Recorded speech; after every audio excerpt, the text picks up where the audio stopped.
पोषक स्थितीमुळे सध्या राज्याच्या विविध भागांमध्ये पावसाने हजेरी लावली आहे। पुढील 4 दिवस राज्यात बहुतांश ठिकाणी पाऊस पडणार आहे। 24 आणि 25 जुलैला कोकण विभागातील मुंबईसह इतर काही ठिकाणी अतिवृष्टी तर मध्य महाराष्ट्रात तुरळक ठिकाणी मुसळधार पाऊस होणार असल्याचा इशारा हवामान विभागाकडून देण्यात आला आहे। मराठवाडा आणि विदर्भातील पुढील 4 दिवसात पावसाची शक्यता आहे।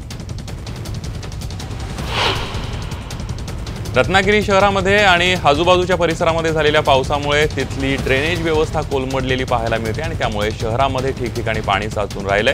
तर राजापूरमध्ये मुसळधार पाऊस झाल्यामुळे अर्जुना नदीला पूर आलेला पाहायला मिळाला। नाशिक जिल्ह्याच्या ग्रामीण भागामध्ये सलग 2 दिवस दमदार पाऊस झालेला असताना दुसरीकडे मात्र सटाणा तालुक्यातील पूर्व भागामध्ये अजूनही नागरिक पावसाच्या प्रतीक्षेत आहेत। पावसाने दडी मारल्याने पेरण्यांचा खोळंबा झालाय, त्यामुळे शेतकऱ्यांमध्ये चिंतेचं वातावरण पसरलंय। पाऊस पडावा म्हणून शेतकऱ्यांकडून वरुण राजाला साकडं घातलं जात आहे। जुलै महिना संपत आला तरी यवतमाळमध्ये अजून पाऊस पडला नसल्याने नागरिकांना पाण्यासाठी वणवण भटकावं लागतं। जिल्ह्यातील नदी नाले कोरडे पडलेत। अपुरा पाऊस पडल्यामुळे कापूस, सोयाबीन सारखी पिकं धोक्यात आली आहेत। पावसाने दडी मारल्याने शेतकरी हैराण झाले असून त्यांच्या संकटामध्ये आणखी भर पडली आहे। लोणावळा खंडाळा परिसरामध्ये सध्या वर्षा विहार आणि निसर्ग सौंदर्य अनुभवण्यासाठी पर्यटकांची मोठी गर्दी होतीये। मात्र पावसाने मागील 5 दिवसापासून दडी मारल्याने पर्यटक निराश होत आहेत। लायन्स पॉइंट, भुशी धरण या ठिकठिकाणी राज्यभरातून आलेल्या पर्यटकांची प्रथम पसंती असते। मात्र 5 दिवस पाऊस झाला नसल्याने पर्यटकांना वर्षा विहाराचा मनसोक्त आनंद घेता येत नाहीये।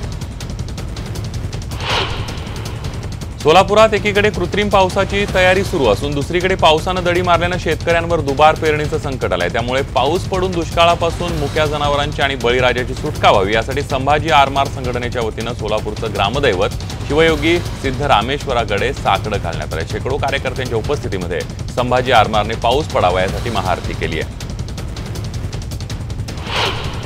93व्या अखिल भारतीय मराठी साहित्य संमेलनाच्या यजमानपदाची माळ अखेर उस्मानाबादच्या गळ्यात पडली आहे। साहित्य परिषदेच्या औरंगाबादमध्ये झालेल्या पत्रकार परिषदेत पुढील साहित्य संमेलनाचे यजमान म्हणून उस्मानाबादच्या नावाची घोषणा करण्यात आली आहे। युवासेना प्रमुख आदित्य ठाकरेंनी साईबाबाचं दर्शन घेतलंय। साईबाबांना आदित्यनं जनआशीर्वाद यात्रेच्या पहिल्या टप्प्याची सांगता झाली आहे। आदित्य ठाकरेंची जनआशीर्वाद यात्रा अहमदनगरच्या श्रीरामपूरमध्ये येऊन पोहोचली आहे। त्यांनी विद्यार्थ्यांशी संवाद साधला। मुख्यमंत्रीपदाचा विषय माझ्यासमोर नसून महाराष्ट्र घडवायला मी निघालोय असं वक्तव्य आदित्य ठाकरेंनी केलं। यावेळी त्यांनी शेतकरी, विद्यार्थी आणि विविध सामाजिक संघटनांशी संवाद साधला। अजित पवारांच्या वाढदिवसानिमित्त पार्थ यांनी केलेल्या स्वच्छता मोहिमेवर टीकेची झोड उठते आहे। पिंपरी चिंचवड शहरातल्या भाजी मंडईबाहेर हातात झाडू घेऊन पार्थ पवारांनी स्वच्छता मोहीम राबवली। मात्र कचरा आणि घाण मंडईच्या आत असताना त्यांनी बाहेर स्वच्छ परिसरात झाडू का मारला असा सवाल उपस्थित केला जातोय। त्यामुळे पुन्हा एकदा पार्थ पवारांच्यावर स्टंटबाजीचे आरोप होत आहेत। काँग्रेस पक्षाच्या राष्ट्रीय अध्यक्षपदाचा तिढा अजूनही सुटलेला नाहीये। मात्र पिंपरी चिंचवडमधील एका तरुणानं चक्क काँग्रेसच्या अध्यक्षपदी विराजमान होण्यासाठी अर्ज केलाय। या अर्जाने शहरामध्ये चांगलीच खळबळ उडाली आहे। भोसरीत राहणाऱ्या गजानन होसाळ या तरुणानं अर्ज केलाय। कोणताही नेता अध्यक्षपदाची जबाबदारी घेत नसल्यानं सामान्य नागरिकांनी पुढाकार घ्यायला हवा असं गजाननचं म्हणणं आहे। औरंगाबादमध्ये दोघा झोमॅटो डिलिव्हरी बॉयना जबरदस्तीनं जय श्रीरामच्या घोषणा देण्यासाठी कारमधून आलेल्या लोकांनी धमकावलं। जबरदस्तीने या मुलांकडून जय श्रीरामच्या घोषणा देण्यास भाग पाडण्यात आलं।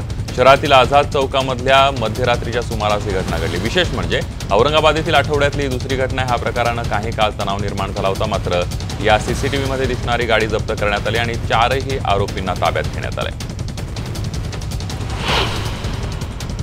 1200 ते 1400 मिलीमीटर वार्षिक पर्जन्य सरासरीच्या चंद्रपूर जिल्ह्यामध्ये यंदा निम्मा पावसाळा उलटला तरी 23% पाऊस झालाय। उत्तम पावसाच्या आशेनं धान उत्पादक शेतकऱ्यांनी केलेली जुळवणी मातीमोल झाली आहे। पाऊस परतेल या आशेनं शेतकरी मिळेल त्या साधनानं धानाचं पेरेक वाचवण्याचा प्रयत्न करतोय।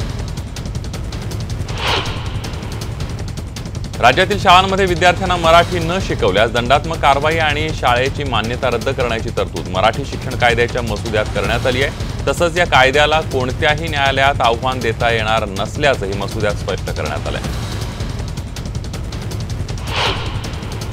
वनहक्क कायद्यातील सुधारणा रद्द करा, सर्वोच्च न्यायालयाच्या निर्णयाचा फेरविचार करावा, आदिवासींचे प्रलंबित दावे हे कब्जात असलेल्या सर्व क्षेत्रांसाठी मंजूर करावेत, फेटाळलेल्या दाव्यांची फेरतपासणी व्हावी, तसंच प्रलंबित अपील मंजूर करावं या मागणीसाठी रायगडमधल्या हजारो आदिवासी बांधवांनी अलिबागच्या जिल्हाधिकारी कार्यालयावर मोर्चा काढला। जळगाव घरकुल घोटाळ्यानंतर आता धुळे जिल्ह्याच्या दोंडाईच्या घरकुल घोटाळ्यानं एका माजी मंत्र्याच्या गळ्याभोवती फास आवरलाय। दोंडाईचा इथल्या घरकुलात गैरव्यवहार केल्याप्रकरणी काँग्रेसचे ज्येष्ठ नेते तथा माजी मंत्री डॉक्टर हेमंत देशमुख यांना अटक करण्यात आली आहे। धुळे स्थानिक गुन्हे अन्वेषण विभागानं त्यांना जिल्हा न्यायालयामध्ये ताब्यात घेऊन अटक केली आहे।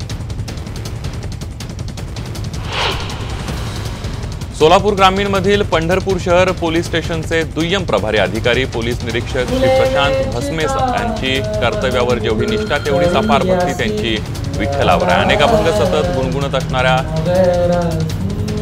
पोलीस निरीक्षकाच्या आवाजात गोडवा आहे आणि त्यामुळे पोलिसात कलाकार पाहायला मिळतोय। वाशिममध्ये रानडुकरांनी उच्छाद मांडलेला दिसून येतोय आणि याच रानडुकरांच्या हल्ल्यामध्ये आता एक शेतकरी गंभीररित्या जखमी झालाय। हा हल्ला इतका जीवघेणा होता की शेतकऱ्यांच्या हाताला सुद्धा फ्रॅक्चर झालंय। चंद्रपूर शहराच्या लगत असलेल्या जुनोना या गावामध्ये सांबराच्या शिकार प्रकरणी 6 आरोपींना अटक करण्यात आली आहे। रात्रीच्या दरम्यान गावाच्या नागरिकांनी सांबराची शिकार करून त्याच्या जंगलामध्येच मटण बनवलं आणि ही माहिती एनजीओच्या मार्फत वन विभागाला समजली। यावेळी धाड टाकून या प्रकरणी 6 लोकांना अटक करण्यात आली आहे। पावसाळा सुरू होता सर्वत्र साथीच्या रोगाचं थैमान सुरू होतं। राज्यभरात काही ठिकाणी साथीच्या रोगाची लक्षणं दिसायला लागली आहेत, मात्र अकोल्यामध्ये अजूनही साथीच्या रोगाचा प्रादुर्भाव दिसून आलेला नाहीये। साथीच्या रोगाचा प्रादुर्भाव नसला तरी अकोल्यातील आरोग्य यंत्रणा सज्ज झाली आहे। जिल्हा आरोग्य यंत्रणेनं 10 ते 12 आरोग्य अधिकाऱ्यांच्या अतिशीघ्र प्रतिसाद पथकाची नेमणूक केली आहे। पर्यावरणाचा समतोल राहण्यासाठी झाडं लावली पाहिजेत आणि यासाठीच कोल्हापूर जिल्ह्यातल्या तांबाळेच्या तांबळेश्वर हायस्कूलनं सीड बॉल्स बनवण्याचा उपक्रम हाती घेतलाय। शासनाच्या वतीनं 33 कोटी वृक्ष लागवड योजनेसाठी बुडलगड तालुक्यातल्या तांबाळेश्वर हायस्कूलच्या विद्यार्थ्यांनी सुमारे 600 सीड बॉल तयार करून तालुक्यात पहिला उपक्रम साजरा केला। या सीड बॉलचं वाटप शाळेचे संस्थापक धनाजीराव देसाई आणि वनक्षेत्रपाल संदेश पाटील यांच्या हस्ते करण्यात आलं। लिंगायत समाजातील पोट जातींना ओबीसी अंतर्गत आरक्षण देण्याचा सकारात्मक विचार करण्याचं आश्वासन मुख्यमंत्री देवेंद्र फडणवीस यांनी दिलंय। लिंगायत समाजातील हिंदू वीरशैव, हिंदू लिंगायत आणि रेड्डी या उपजातींना इतर मागासवर्गीय समाजमध्ये प्रस्ताव राज्य मागासवर्ग आयोगाकडे पाठवल्याची माहिती सुद्धा मुख्यमंत्र्यांनी दिली आहे। भुसावळ तालुक्यातील कुऱ्हे पानाचे इथल्या बस स्टँड परिसरामध्ये असणारं आयडीबीआय बँकेचं एटीएम चोरट्यांनी फोडल्याची घटना घडली। या एटीएम मधून सर्व रक्कम लंपास करण्यात आली असून नेमका आकडा समोर आलेला नाहीये। पोलीस या प्रकरणाचा अधिक तपास करतायत। राळेगाव तालुक्यातील झोटिंग धारकांमधील जिल्हा परिषदेच्या शाळेचे 5 वर्षांपूर्वी छत पडलं होतं। तेव्हापासून या शाळेत 1ली ते 4थी पर्यंतचे विद्यार्थी एकाच खोलीमध्ये बसून शिक्षण घेत आहेत। विद्यार्थ्यांचं यामुळे शैक्षणिक नुकसान होत आहे। जिल्हा परिषदेला अनेकदा सांगूनही प्रशासन याकडे दुर्लक्ष करते, त्यामुळे पालक वर्गाकडून रोष व्यक्त केला जातोय। वर्ध्यातील अनेक भागामध्ये पावसानं दमदार हजेरी लावली आहे। यावेळेला वायफळ इथं शेतातील दोघांनी मृत्यूला जवळून पाहिलं आणि दोघेही थोडक्यात बचावले। अचानक शेतात वीज पडली, पण ती मोबाईलवर पडली, त्यामुळे ज्ञानेश्वर जगनाडे आणि राजेश आंबाडरे हे दोघेही यामध्ये बचावलेत। अकोल्यातील न्यू भागवत भागामध्ये एक बोगस डॉक्टर बेकायदेशीर नर्सिंग होममध्ये गर्भपात करत असल्याची माहिती मिळताच त्याच नर्सिंग होमवर छापा टाकण्यात आला। अकोला पोलीस अधीक्षकांच्या विशेष पथक, वैद्यकीय पथक आणि अन्न औषध विभागाच्या पथकानं ही कारवाई केली। या कारवाईमध्ये एका महिलेसह दोघांना अटक करण्यात आली आहे।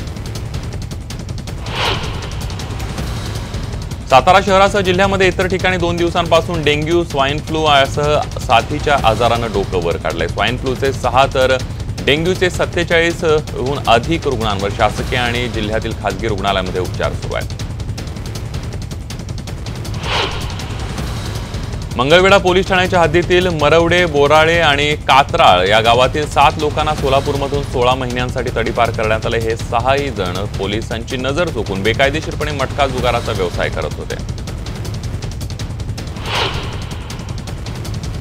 धुळे जिल्ह्यामध्ये मका पिकावर अमेरिकन लष्करी अळीचा प्रादुर्भाव झालाय। जिल्ह्यात खरीप हंगामामध्ये कापूस पिकांनंतर मका पिकाची मोठ्या प्रमाणावर लागवड होते। यावर्षी तर पाऊस उशिरा आल्यानं कमी पावसाचं पीक म्हणून शेतकऱ्यांनी कापसाऐवजी मका पिकाला प्राधान्य दिलंय। मात्र अमेरिकन लष्करी अळीनं शेतकऱ्यांचं हे पीक उद्ध्वस्त केलंय। सांगलीच्या बुधगावमध्ये शेतात सापासारख्या विचित्र अळ्या आढळून आलेल्या आहेत, त्यामुळे नागरिकांमध्ये भीतीचं वातावरण निर्माण झालेलं आहे। नुकत्याच औरंगाबाद, परभणी आणि जळगावमध्ये अशा प्रकारच्या अळ्या सापडल्याचा प्रकार समोर आलाय।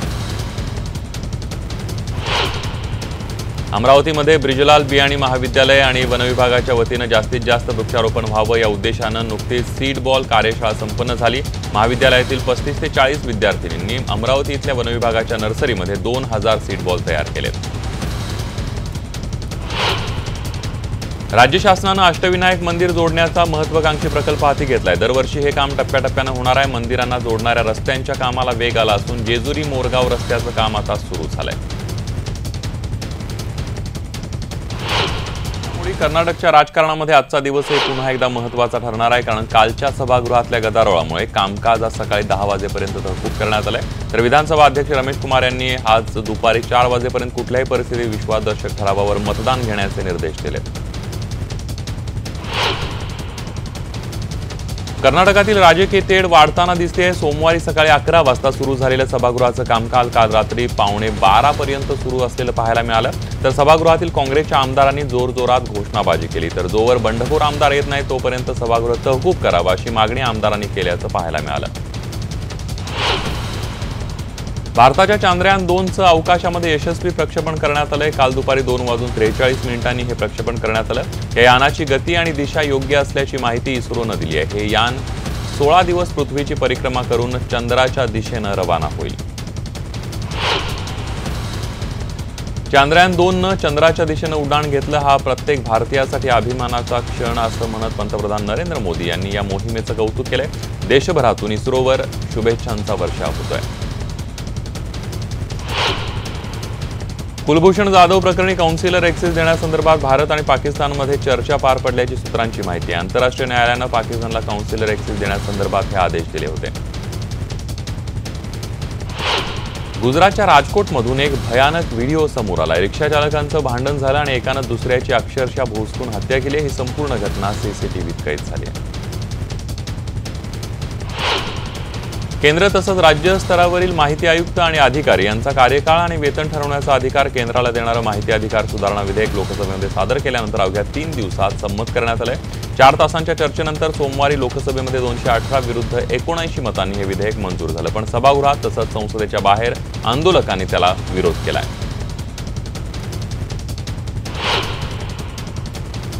शौचालय स्वच्छ करण्यासाठी मी खासदार बनले नाहीये हे साध्वी प्रज्ञा सिंह यांचं वक्तव्य त्यांना अडचणीचं ठरलंय। त्यांना पक्ष मुख्यालयात बोलवून कार्यकारी अध्यक्ष JP नड्डा आणि नवे संघटन मंत्री BL संतोष यांनी त्यांची खरडपट्टी काढली आहे। जे बोलता ते विचार करून बोला। तुमच्या अशा वक्तव्याने पक्षाची प्रतिमा मलिन होते असं या दोन्ही नेत्यांनी साधीनं बजावलं।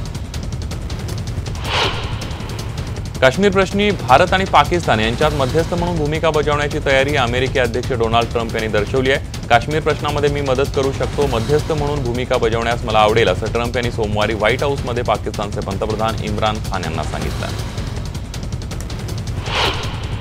सिरियाच्या वायव्येकडे असलेल्या एका बाजारपेठेवर रशियानं केलेल्या हवाई हल्ल्यामध्ये सोमवारी 30 जण ठार झाल्याची माहिती मिळते। मात्र या हल्ल्यास आम्ही जबाबदार नाही, ते वृत्त खोटं आहे असा दावा रशियानं केलाय। सिरियाच्या या भागामध्ये रशियाच्या हवाई दलानं कोणतीही मोहीम हाती घेतलेली नाही असं संरक्षण दलाच्या प्रवक्त्यानं स्पष्ट केलंय। अवघ्या 19 दिवसांमध्ये तब्बल 5व्या सुवर्ण पदकाला गवसणी घालणारी भारताची स्प्रिंटल हिमा दास हिनं आपल्यावर कौतुकाचा वर्षाव करणाऱ्या चाहत्यांचे आभार मानलेत। त्याचबरोबर आता आपलं मोठं लक्ष असल्याचं सांगत जागतिक विजेतेपदावर नाव कोरायचं असल्याची इच्छा तिनं व्यक्त केली। एका व्हिडिओच्या माध्यमातून तिने आपल्या भावना सांगितल्यात। तब्बूला बॉलिवूडमधील आघाडीच्या अभिनेत्रींपैकी एक मानलं जातं। तब्बूचा दे दे प्यार दे हा चित्रपट काही महिन्यांपूर्वी प्रदर्शित झाला होता। या चित्रपटातील तिच्या भूमिकेचं चांगलंच कौतुकही झालं होतं। तिने तिच्या इंस्टाग्रामच्या अकाउंटवर नुकताच एक व्हिडिओ पोस्ट केलाय। या व्हिडिओमध्ये तब्बूचा ग्लॅमरस अंदाज तिच्या चाहत्यांना पाहायला मिळत असून या अंदाजावर तिचे चाहते फिदा झालेत।